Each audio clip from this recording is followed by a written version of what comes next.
ইতিপূর্বে অলরেডি আপনারা শুনেছেন যে আমাদের ছাত্রনেতা নারায়ণগঞ্জ জেলা ছাত্রদলের সাবেক সহসভাপতি মাসুদুর রহমান অলরেডি বলেছে যে আমাদের ভারপ্রাপ্ত চেয়ারম্যান তারেক রহমান সাহেবের 31 দফা কর্মসূচি 26 নম্বর কর্মসূচি স্বাস্থ্যসেবা। স্বাস্থ্যসেবার একটা বড় আকার ব্যাপার, তো এইটাই ক্ষুদ্র প্রয়াস আজকে আমাদের এই রূপগঞ্জের মাসুদের সার্বিক তত্ত্বাবধানে এই বুলতাতে আমরা একটা ছোট্ট পরিসরে আয়োজন করেছি। এখানে প্রায় 1000 লোকের আজকে রোগী দেখার আয়োজনের ব্যবস্থা করা হয়েছে এবং ফ্রি ওষুধ দেওয়ার অ্যারেঞ্জমেন্ট করা হয়েছে। মূলত আমাদের এইটার উদ্যোগটা হয়েছে একটা সিম্বলিক উদ্যোগ, যাতে এই স্বাস্থ্য সেবা নিয়ে আমরা রূপগঞ্জবাসীকে নিয়ে সামনে যদি আল্লাহ পাক সুযোগ দেন, সার্বিকভাবে রূপগঞ্জ ঢাকার এত কাছে থাকা সত্ত্বেও বিশেষ কোনো হাসপাতাল নাই, বড় একটা হাসপাতাল নাই, এখানে কিছু প্রাইভেট কিছু হাসপাতাল আছে, এখানে বিশেষ একটা বড় আকারের মেডিকেল কলেজ যাতে প্রতিষ্ঠিত করা যায় সেই লক্ষ্যে আমাদের রূপগঞ্জবাসীকে নিয়ে সামনে আমার কাজ করার ইচ্ছা আছে।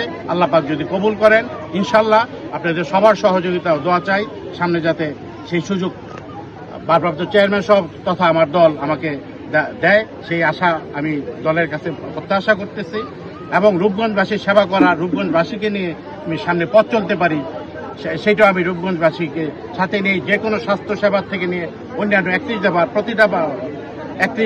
প্রতিটা দফা যাতে বাস্তবায়ন করতে পারি।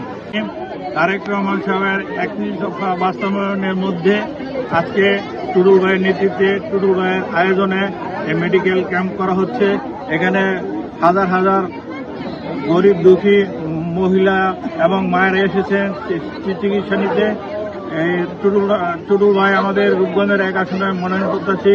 আমি আশা করব তারেক রহমান সাহেব যেন ওনাকে মনোনয়ন দেন। উনি কথাটা হচ্ছে এইখানকার ফ্রি মেডিকেল ক্যাম্পটাকে নিয়েই আমরা জনাব শরীফ আহমেদ টুটুলের পক্ষ থেকে রূপগঞ্জকে সর্বোপরি সব দিক দিয়ে, শুধু স্বাস্থ্যসেবা না, বিএনপির ভারপ্রাপ্ত চেয়ারম্যান জনাব তারেক রহমান কর্তৃক ঘোষিত 31 দফার আলোকে ইতিপূর্বে ছাত্রনেতা জনাব মাসুদ বলেছেন 31টা দফা নিয়ে আমরা কাজ করতেছি। এখন আজকে মেডিকেল ক্যাম্পটা এই জন্য যে ভবিষ্যৎ রূপগঞ্জে কিভাবে স্বাস্থ্যসেবাটাকে সুনিশ্চিত ভালো স্বাস্থ্য পরিষেবা দিতে পারবে জনাব শরীফ আহমেদ টুটুল, তারই টিম হিসেবে আমি তারই ভাই হিসেবে বলছি যে আমরা দীর্ঘদিন যাবৎ রাজনৈতিক পরিমণ্ডলে এটা যদি বলতে হয় তাহলে বলতে পারি আমরা যে আমাদের ফ্যামিলিগত ব্যাকগ্রাউন্ডের মধ্যে প্রায় 200 বছর যাবৎ ধরেন আমরা সমাজের সাথে বিভিন্নভাবে আমাদের পূর্বপুরুষরা সম্পৃক্ত, সেটা স্কুল, মসজিদ, মাদ্রাসা, কবরস্থান বিভিন্নভাবেই জড়িত। সেইটারই ধারাবাহিকতায় আমাদের আজকে এই বড় পরিসরে ভুলতাতে আমাদের স্বাস্থ্য ক্যাম্প। এই স্বাস্থ্য ক্যাম্পে যত রুগীরা আসতেছেন এটা একটা খণ্ডিত একটা অংশ। রূপগঞ্জে ব্যাপক হারে ঢাকার অতি কাছে থাকার পরও স্বাস্থ্য সেবাটা অতটা প্রতুল না, অনেকটা অপ্রতুল।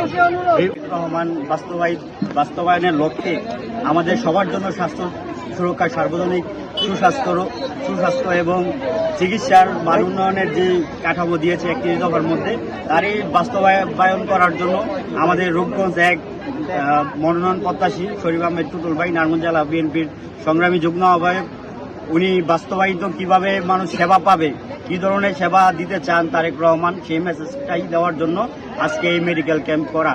সকলেই আমাদের জন্য শরীফ আহমেদ টুটুল ভাইয়ের জন্য দোয়া করবেন, আমরা যেন এই ধারাবাহিকতা 31 দফায় আমরা বাস্তবায়িত করতে পারি এবং 31 দফা নিয়ে আমরা কাজ করতে পারি। KTV বাংলা, বিশ্বের চোখে বাংলাদেশ।